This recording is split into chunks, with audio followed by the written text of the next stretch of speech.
I think one of the strangest things about being an adult and like transitioning into adulthood from your adolescence or your childhood is that you stop eventually asking a lot of questions that you used to ask before.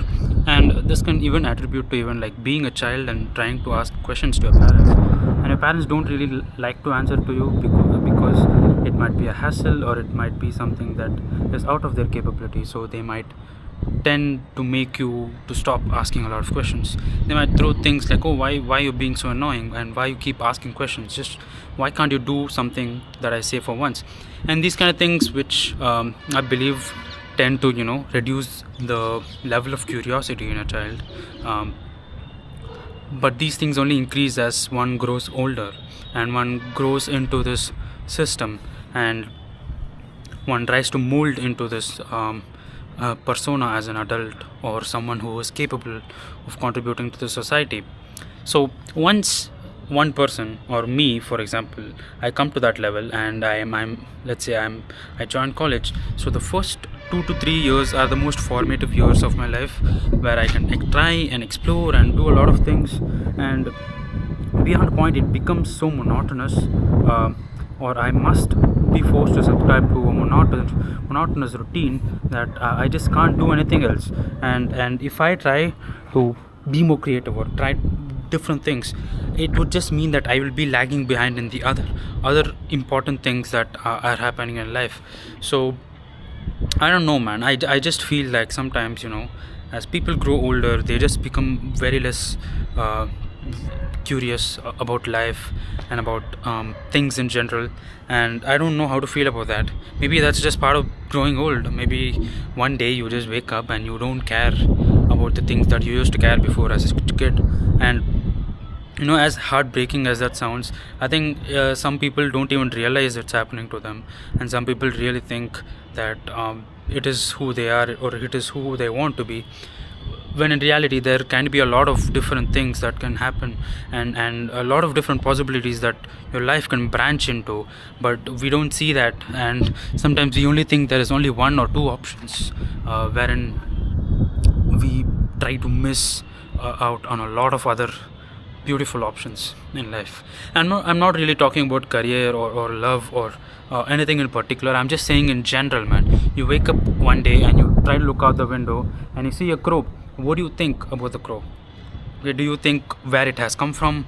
Do you think how it has been born? And what is it a male crow? Is it a female crow? Is it taking food for its kid? Or like, do you feel curious when you see that crow? Do you feel curious when you see an insect, or like a dog that's like going on the road? I think for most people they wouldn't even notice it, and that is what makes life a bit boring, I would say. So when I go for a walk, I usually like to daydream. So I see a dog on the road and I would think, what would be the interaction between the dog and its environment. And from my knowledge, I know that dogs can't see all colors, so I would try to imagine like what the dog is seeing right now as it's walking by me. And when I see the dog, I immediately get reminded of my dog at home, so I keep thinking about what my dog is doing at home. So I let my mind wander around. So sometimes that makes me very less present from the moment. If someone is talking to me, I wouldn't be able to reply properly, and or I would not catch the social cues, which makes sense, but it is what makes me me. So what do I do right now? Do I lean into that curious little mind, or like daydreaming mind, or do I turn back into like a human being, or like a robot, or like someone, the society, or like someone that is expected of an adult, and be a productive member of society? I don't know. I think a bit of both actually should be important. Completely being a daydreamer is not good as being a fucking idiot. So yeah, my leg is actually paining right now. I'm like kneeling down. I wish I could sit down for some time, but that is what I'm telling you. There are a lot of different ways to look at how my day grows and how different it could have gone. with the different decisions that I could have made. I think it is mostly the number of possibilities that scares me, because there's literally infinite number of possibilities. If I wake up and brush one day, or if I wake up and not brush one day, things could go completely different.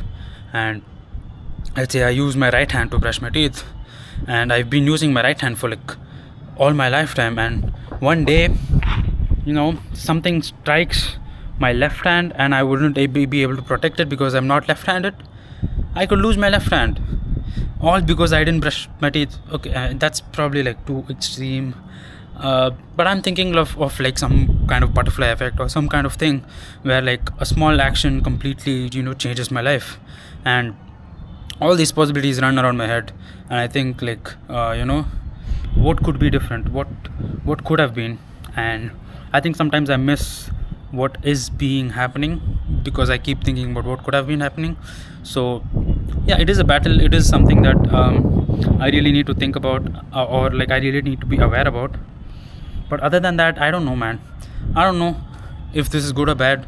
That being creative, it's definitely good, but like, if being like daydreaming, or if being curious about all this is good or bad, I think only time will tell. But I think the alternative is a bit boring. So yeah, that's it. That's